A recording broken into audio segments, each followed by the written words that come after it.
Presentation today will be on debunking myths, and I'm focusing on learning styles. Learning style is widely used to describe how learners gather, sift through, interpret, organize, come to conclusions about, and store information for further use. Check ND. The basic idea is that we all have a specific learning style and grasp information better when it is presented to us in that style.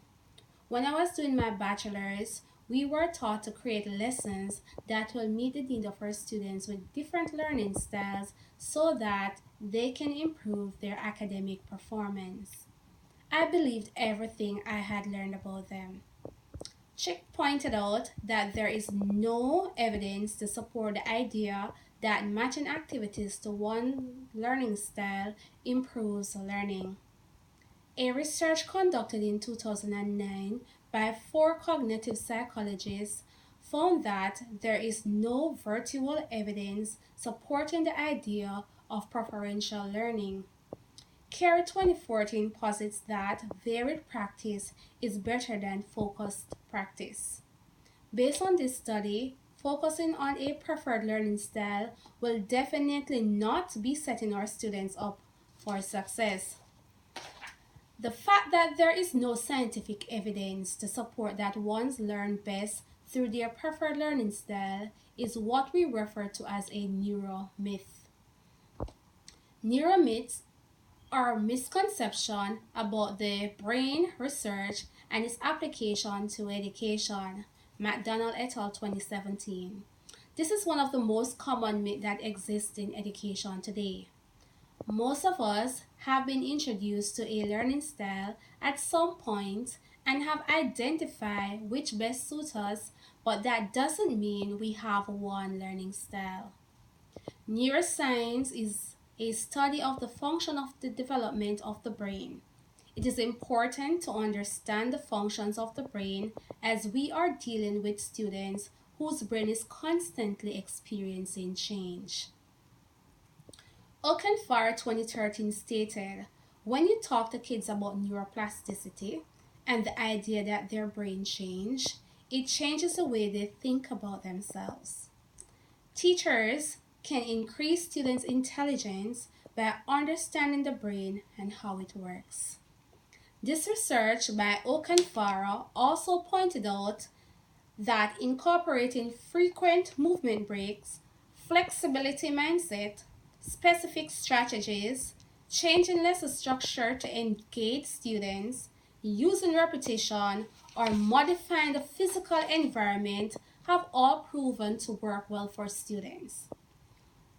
Moving away from these myths have no scientific evidence supporting them and focusing on becoming a more effective teacher, focusing on different senses. In so doing, we need to get students to believe in themselves and get them to be excited about learning. Children emotion and their brain are connected. Okenfire 2013. Neuroscientists have found that active learning fires more regions of the brain. In addition, sleep, good nutrition, and being active promotes optimal learning. CARE 2014 also highlights the importance of sleep.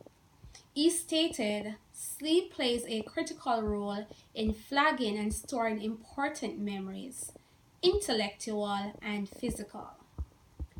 What needs to be done as teachers are choosing what technique is best based on what is being taught. For example, if students are learning about solids in mathematics, it would be important to use manipulatives instead of narrating the properties to students. A student who claims to be an auditory learner might struggle with this concept, which is more effective when students can touch or see the solids. Therefore, teaching and learning cannot be a one-size-fits-all approach. It is our job as teachers to find ways to get students out of their comfort zone to get comfortable with the uncomfortable.